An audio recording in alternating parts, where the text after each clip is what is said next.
Shalom saudara-saudara yang dikasihi Tuhan Yesus Kristus. Salam sejahtera buat saudara semua dimanapun saudara berada. Damai sejahtera kiranya melimpahi saudara-saudara. Markus 2 ayat yang ke-18 sampai dengan 20 berkata demikian.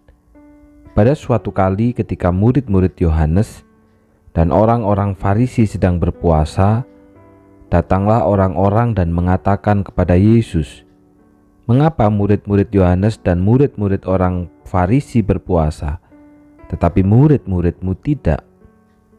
Jawab Yesus kepada mereka, "Dapatkah sahabat-sahabat mempelai laki-laki berpuasa, sedang mempelai itu bersama mereka?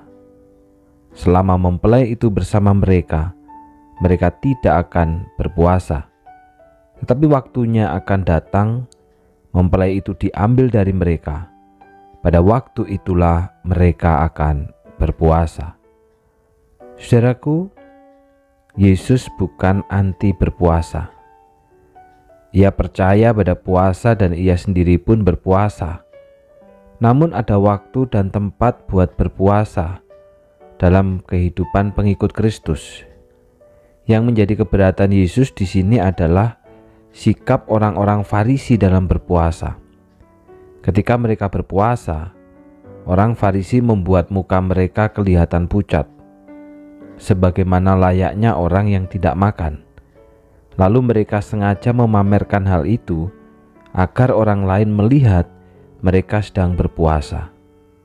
Maka Yesus mengambil gambaran pernikahan.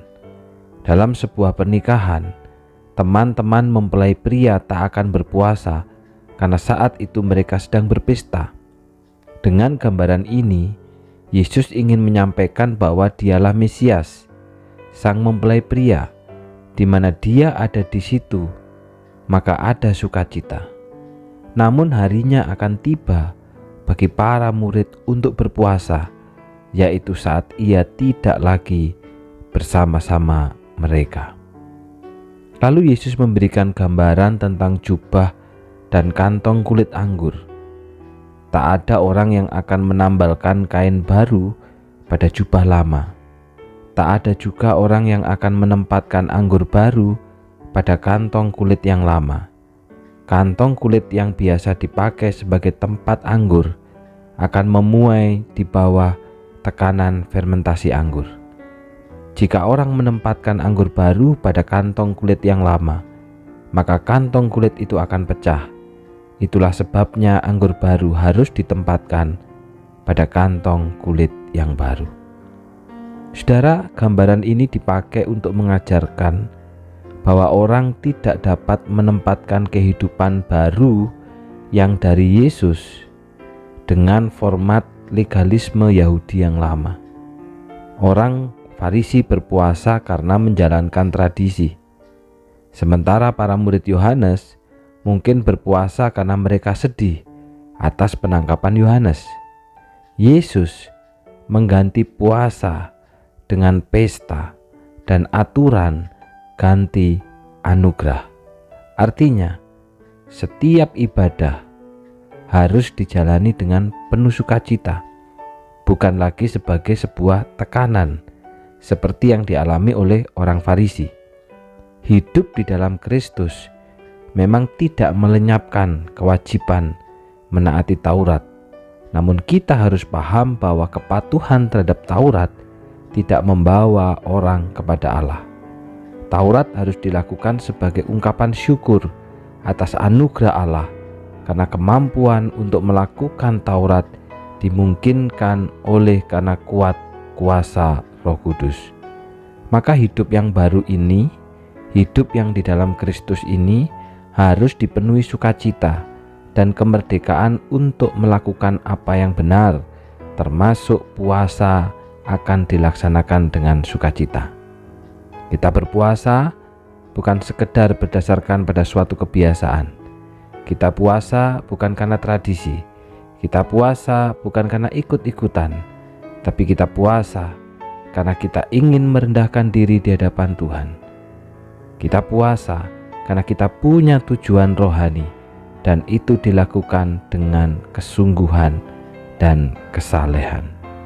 Di dilakukan dengan sukacita, bukan karena keterpaksaan. Tuhan memberkati.